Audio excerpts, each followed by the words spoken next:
Your casting instructions will have a list of things you can do. So if you have calluses on your foot that's been bothering you, at no extra charge, we will make an accommodation. I will show you on my foot later, but if you put lipstick over here to show us a callus, you might have a bone sticking out over here. You could have a wart if you put lipstick on, but be careful not to step on your carpet when you do. Then when you step in the cast, this will come out and show us exactly what problem you're having.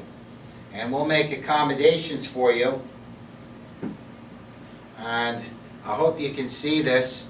Here's a indentation on third metatarsal. Here's where we made a dimple for the first metatarsal, and here's one with someone that had a problem with a big callus on the left.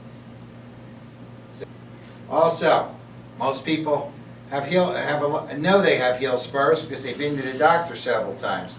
If you tell us you have a heel spur, where you can actually check off on our order form and circle that you have a heel spur on your heel, we will put at no extra cost, we will build in a heel spur in the back that lifts up your foot and gives you a little bit of extra space to relieve the sharp point that sticks the fascia. This will lift up the fascia and help to take the pain away. And also, as we were showing you all the models, this is a basic principle. As you can see, this piece of wood is perfectly level on the top. And here is a 3/4 dress spike model. Here's a 3/4 regular one. And as you can see, when I place this on here, it lifts up the whole inside of your heel to try to put your foot in neutral position, which is vertical in the middle of your leg. Of course, the big arch support fills in the arch.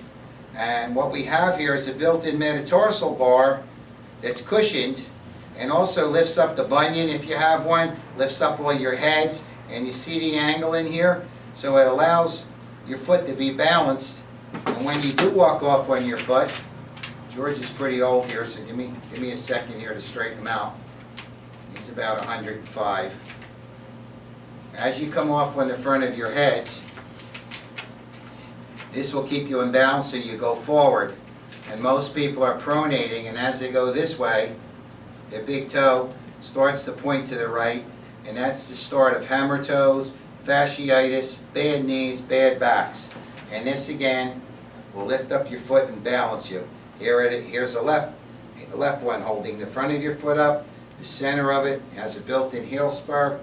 Here's one that was built, the high stress unit for a guy, and this even has more tilt on it. So as we read your cast, we read 200 points in the cast, and everything is put in the proper place as per your cast coming in. So you open your cast box, set it on the floor, and of course don't do it on the carpet like I am.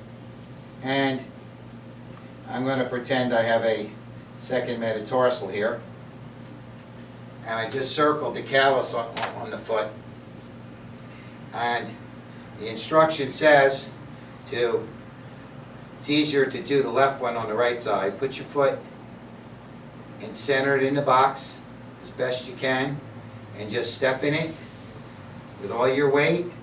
Roll forward on your toe and roll back. Do it between two objects. The best place to do this is on a door, holding onto in the center of a door, a closet door jamb. Just stand in there, and then with a wipey take the lipstick off. Again, don't do it on your carpet. Then come over here with the lid between your leg, put the other foot back in here, push your heel down, roll forward and back. You fill out the paperwork, place all the paperwork back in the box, and please seal it up tight. And as you can see my arch all the way in here. You can see the big toe, and you can see where the lipstick came out on here. And I also, at the end of this, When you get this home, you got many different size shoes. So if you order a 3/4 one because you have pains in the front, and you have a nice callus over here, and you go in your closet and you put the unit in, it's kind of snug. If it's loose, we can send you what we call our special filler taps, and you lay one inside. Sometimes you need one in just one shoe, one in another, and it'll snug it up, and it just stays in your shoe, and we're glad to send them to you. Two, if the shoe is slightly tight, sometimes all it takes is a stretching at the shoe repair shop for about a couple, 10 seconds or so, which I do for my patients. But if you have a very old tight shoe, because now you'll have this when you go to buy shoes, you'll be able to place this in a shoe in the shoe store, and if it's slightly tight, try to look, mostly for women, in the shoe, and this is called a sock lining.